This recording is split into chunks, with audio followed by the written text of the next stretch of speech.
um dos grandes problemas é quando esses fatores de risco se somam. Então você pega mulheres mais velhas, que têm varizes, que fumam, que são obesas. Então cada fator de risco a mais aumenta consideravelmente o risco. Se liga, fica ligada, hein? Olá, meu nome é Patrícia Bretz, eu sou médica ginecologista e hoje interrompi aqui a aula da pós-graduação para vir falar um pouquinho para vocês sobre o uso do estrogênio em situações especiais como o tabagismo, se aumenta ou não o risco de trombose, de doenças cardiovasculares.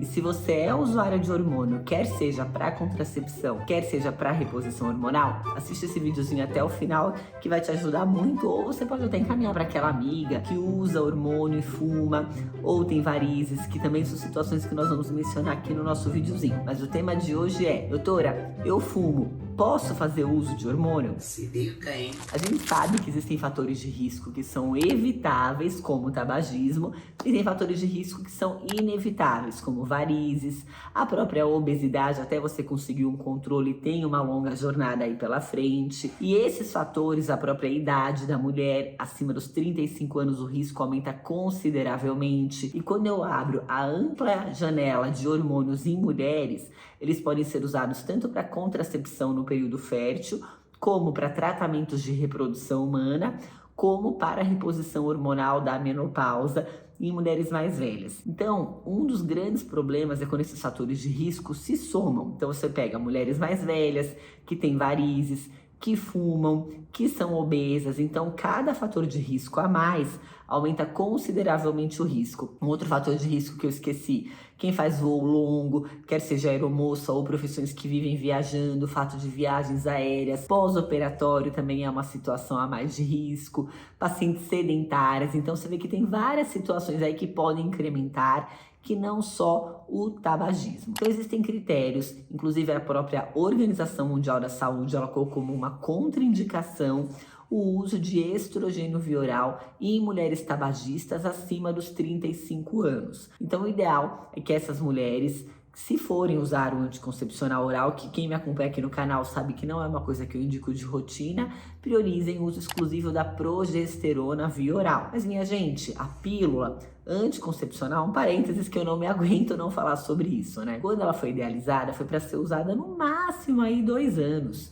Essa história de ficar usando pílula 10, 20, 30 anos não tá com nada, esquece disso. O nosso comportamento reprodutivo mudou muito, então também deve se ajustar os métodos contraceptivos. Então, pensando nisso, que foram criados os métodos não orais, principalmente métodos isentos de estrogênio, que segundo a literatura médica, só de você não tomar e não usar o estrogênio, você praticamente exclui o risco de trombose. Então, se você precisa de contracepção e é tabagista, considere o uso do Mirena ou do Cailina, que é o mini Mirena, ou Implanon, que são métodos isentos de estrogênio e não são absorvidos pela via oral, ou mesmo o de cobre, que ele é isento de hormônio, a laqueadura ou a vasectomia, que aí são métodos irreversíveis e também isentos de hormônio. Como eu falei, o que der para diminuir de fator de risco, a gente vai tentar diminuir. E para aquelas mulheres que de fato precisam fazer um tratamento, como é o caso de mulheres com infertilidade, não tem muito como fugir, minha gente. Então, se der para você ajustar o peso antes, praticar atividade física, uma dieta anti-inflamatória, se precisar fazer um voo usando os hormônios para o protocolo de infertilidade, use uma meia elástica, se for o caso, voos mais de 6 horas, até considerar o uso do anticoagulante injetável. Converse com o seu médico sobre essa possibilidade, mas aí não tem muito como, você vai ter que assumir o risco, porque o estrogênio faz parte dos protocolos quando você vai fazer uma transferência do embrião. E para a menopausa, o tabagismo, gente, não combina com estrogênio via oral. Pode ser usado o estrogênio transdérmico. A literatura médica fala que o estrogênio transdérmico não aumenta o risco de trombose, mas assim eu não consigo entender. Acabei de sair de uma aula de metais pesados, falando também sobre os malefícios do tabagismo em relação a risco de câncer, a intoxicação por metais pesados. Eu não estou aqui para fazer apologia ao tabagismo.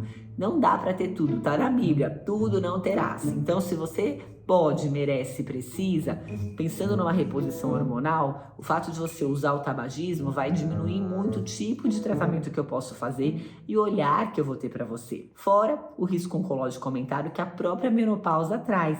Então, minha gente, se der para parar de fumar, por favor, considerem essa possibilidade, para que até você tenha um benefício maior da reposição hormonal. Mas se não tem jeito e você vai ter que continuar fumando, não usem de forma alguma o estrogênio oral, que de rotina os médicos mais atualizados já não usem mesmo.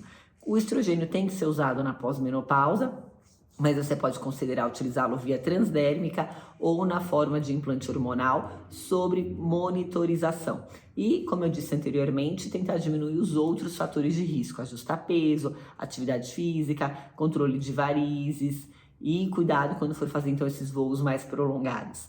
Hoje, aqui na aula, conversando com os colegas, a gente discutiu que assim é impossível você ter uma qualidade do envelhecimento sem o uso dos hormônios. E, de fato, tem mulheres que não podem. Então, se você for pensar no tabagismo, ele não é uma contraindicação absoluta, a não ser que eu fale em mulheres acima dos 35 anos com estrogênio via oral.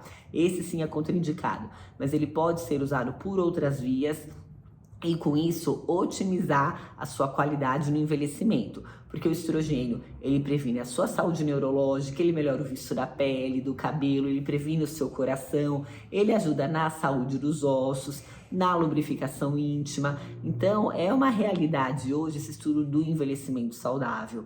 E a reposição hormonal não é sozinha, ela vem junto com o estilo de vida regrado, atividade física, alimentação, suplementação de nutrientes, mas ela é um pilar muito importante pensando em envelhecimento saudável. Se esse vídeo foi interessante para você, se fez sentido, ou você conhece alguém que fuma e que vem usando hormônio, não deixa de mandar para eles, tá? É muito gostosa essa nossa interação. Parei todas as minhas atividades para vir aqui gravar esse conteúdo para vocês, para que não fique sem conteúdo regular. E sempre que tiver dúvida, pode mandar aqui pra gente que a gente vai ter o maior prazer em responder. Até o próximo vídeo, espero vocês!